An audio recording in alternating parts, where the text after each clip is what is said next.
Superman, issue 21, legacy number 864, Joshua Williamson writing with Dan Mora on the art.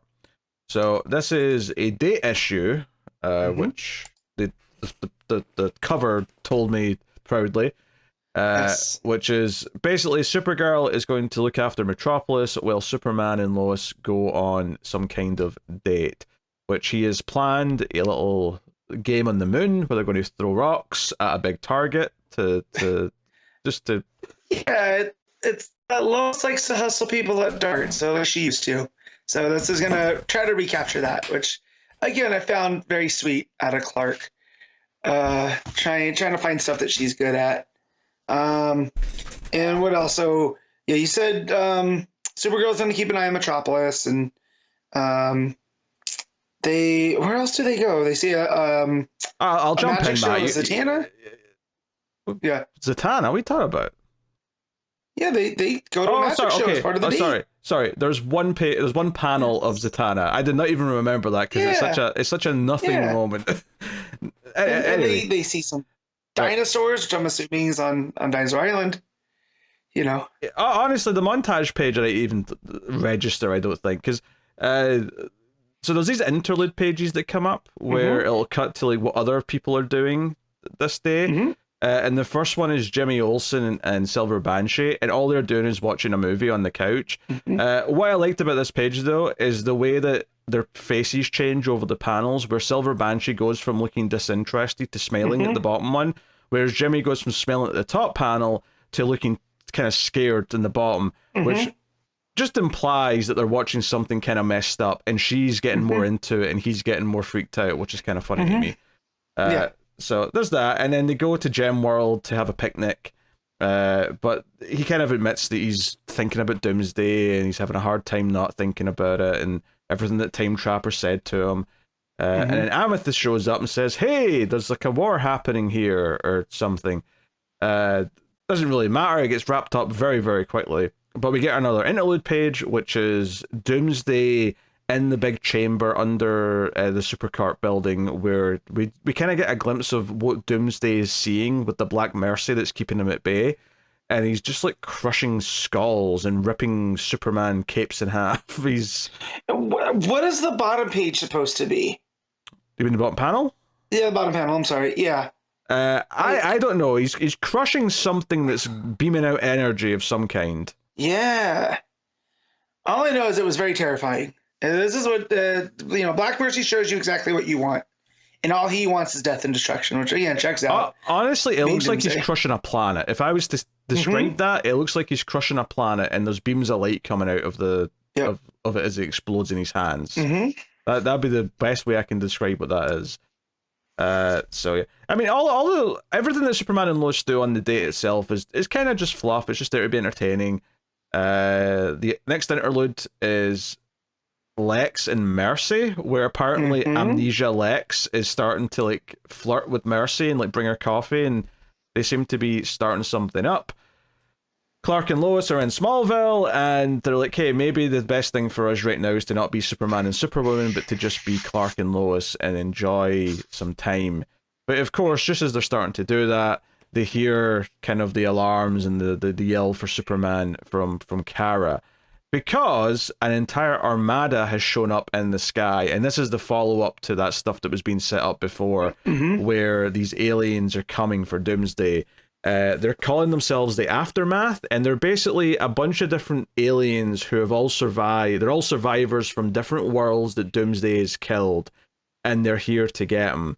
And if they don't hand Doomsday over, then they'll destroy Earth, which feels very hypocritical, frankly, if you ask me. But that is what their ultimatum is. So yeah, and we find out that what we associate as Doomsday's first costume, right? That kind of jumpsuit with the red eye goggles. That's the funeral garb from this culture, right? So they had put him in that as a and where did he come up from Earth, right? It's been a while since I've read Death of Superman. Oh, Doomsday came up. He was buried on Earth, yeah. Yeah, so when they buried him there, that's why he was dressed in that, and it's a funeral garb from this planet. So I thought that was a fun little touch because they're all wearing that. Specifically, It's the funeral garb from this one alien's planet. These are all these people in the aftermath are all from different worlds. Right, but they're all wearing the same thing. No, not. Yes, they are. Look behind him. They're all wearing the red eye goggle jumpsuit thing. They are. Look at their outfits. They're all wearing. They're like he's wearing this like golden like sort of cloak thing, and they're all wearing like green like military looking suits with like metal things on their chests. Right. He says, "This is my people's funeral garb. We wear it now because Doomsday has turned us into the living death." So that's why they're all wearing a version of it. That's the funeral clothing. I think that's a bit of a stretch. No, I think it is a creative choice. I like it. I'm looking at that panel, and I would not say those people behind him are wearing the same thing as him at all. That is exactly what Doomsday was wearing when he first comes out, back in the 90s. He had that greenish, black kind of. Okay, the body part, sure, but the hoods and like like some of them have 4 red eyes, and maybe that's just because they're alien races have aliens. 4 eyes. But yeah, so that's what I like is that's the funeral garb from that planet. So the aftermath has adopted that as their symbol, because they're going to put an end to Doomsday. I think that's super cool, and it's creatively one of the things that Williamson's done that reaches back to the past that I like. Yeah, but I would say that the head on the main guy at the front who's speaking is way more. I mean, I know it's got like an extra bit of design on it, but the eyes on him look way more like the Doomsday mask from the start of Death of Superman to me than any of the heads on the others. Okay, then why are we only seeing the red eyes that are similar to his behind him? We're not even on the that. Last panel. Now look at the panel at the top of the page. You can see what they're wearing better. Right, but then it's the same. It's the same kind of eyewear in all of them. Some of them have 4, some of them have 2. It's, again, he says we. I mean, I guess you're right, but he is wearing something completely different from the rest of them. That's my issue with this, is that when he said he's wearing the funeral garb, I thought he meant his entire outfit. Like his cloak with the gold bits on it. I think both are true, is that's his costume of the funeral garb. But in general, whatever planet he's from, I forget because that was at the beginning of the story. We saw the planet when they all leave in this armada. I don't even think it was this beginning. I think it was like last issue, maybe 2 issues ago. But regardless of whatever. Anyway, the point I was getting at before we debated about what they're wearing on the page, right? Because I think we're both kind of right here. To be honest, I think the art's just making it unclear. The point I was making, though, is that the aftermath are all from the same planet. Was the point I was getting at? Is that they're made up of like different worlds that have all survived Doomsday. Right. So presumably this funeral garb comes from at least this one dude's planet. I would assume. Right, and that's what the thing that unites them is the death of their worlds by Doomsday. That's what unites them as a unit. So you have this big gigantic armada, that comes across, and I think that's a pretty impressive page by Mora too. To show the whole scale of it all. But yeah, this was again, I really liked all the date aspect of it. I thought that was real light and cute, and then to slam us into this armada coming in, which again I feel is like one of the 4 tropes that Williamson likes to use, right? Is an invading army and whatnot. How many times in Flash do we get an invading army? So, but yeah, just I enjoyed this issue all around. That said, probably not my favorite. I don't know if it's the inks or the colors for Mora. I prefer when the colors are a bit more flat, because if you go and you look at the page where they're reminiscing about Clark fighting Doomsday, the way that the colors look there, I feel fit Mora's art better than some of the other ones where there's a bit more of a sheen to the rest of the coloring or the inking throughout the rest of the issue. But other than that, I think it's more being more. You're talking about the flashback panel because they've went out of their way to make it look more old school. No, I kind of agree actually, especially like just there's like a sort of they try to add this sort of glisten to the faces, which I think makes it look worse. Like just on that not even second last. It's like, I don't know, third last page. It's the one that's the big text at the bottom says Humans of Earth. And Superman's like, he looks a bit off, even though it's Mora's art and he's generally very good. But you've got this like extra glistening they've added to his forehead, to his cheek, and it just makes it look a bit worse, like a bit more, I don't know, plastic. Yeah, I like it. It is a bit plasticky. That's why I said there's like a sheen to it. And again, like seeing Mora's art in other places, it never looks like this, right? So that's why I had to take it that this has to be the colorist, or because I think Mora does his own inks, so I'm thinking this has to do something with the coloring. And it just doesn't kind of match Mora's art. But really, I would feel that's, to me, the weakest link of this issue. Yeah, it makes them look a bit too young at times. Like the page when they're just in their civilian clothes in Smallville.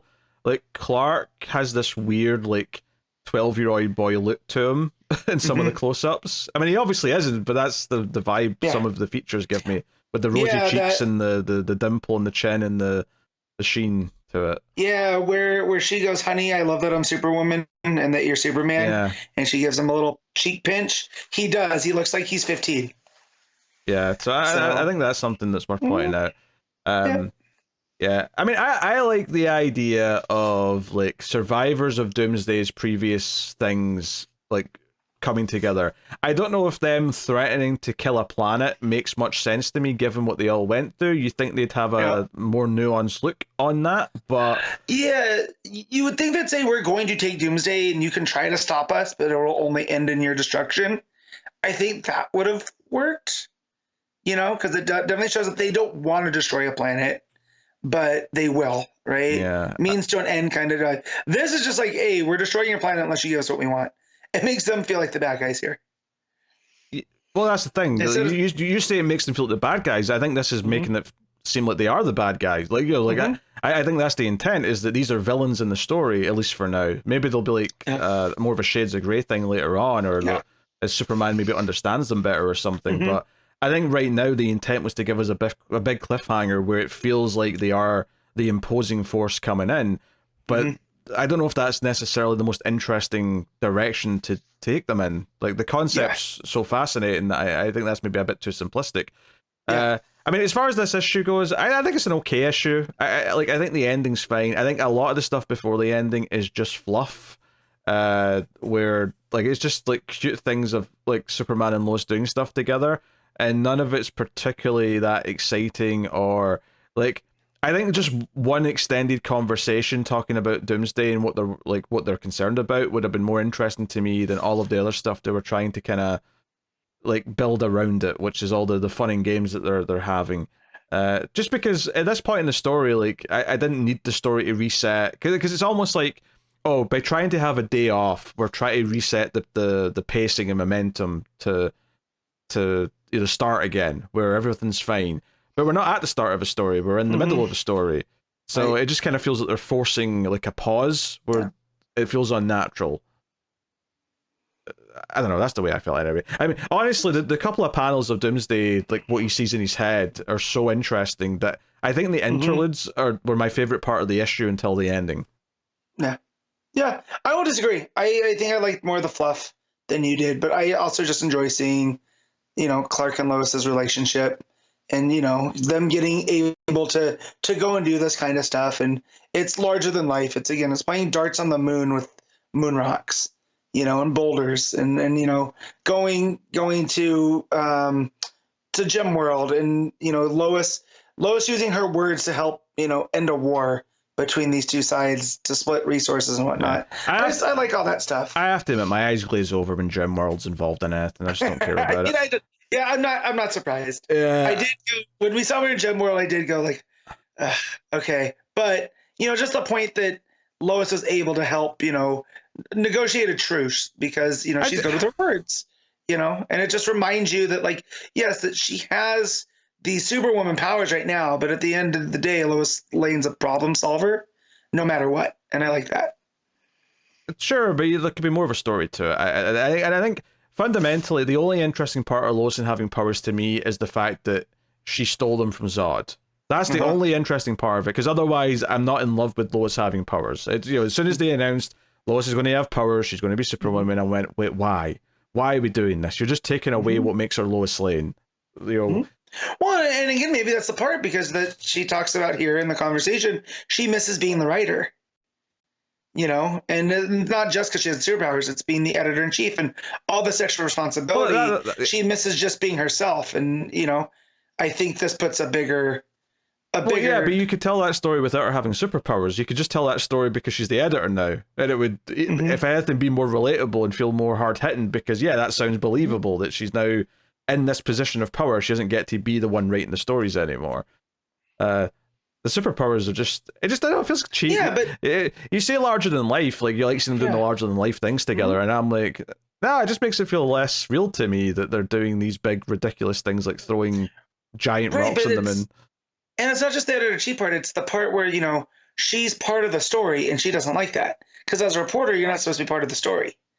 So the fact that she has the powers and all of that other stuff, it just adds a little bit of an extra spin to things. And, again, I'm enjoying that side of it. I mean, in theory, I get what you're saying. I don't think they do enough to say that that's a big part of this year. She mentions it briefly and says, hey, how did you ever deal with this, writing stories and not writing about yourself kind of thing. But I don't know, it's just not the interesting part to me. But, I mean, don't get me wrong. I mean, I'm enjoying this arc more than some of Williamson's previous Superman stuff. Because there is interesting elements. The Doomsday stuff's a little bit interesting. The Zod stuff is potentially interesting.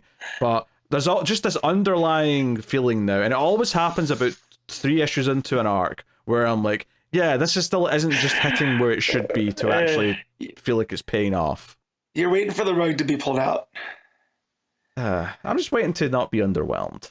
I would like to not be underwhelmed by Williamson. Here's my question with the aftermath. Let's say that they just here, take Doomsday, he's your problem now. What do they do with him? Because you can't kill him because he'll just come back, right? What is the end all for Doomsday? What is the aftermath going to do differently than anybody else?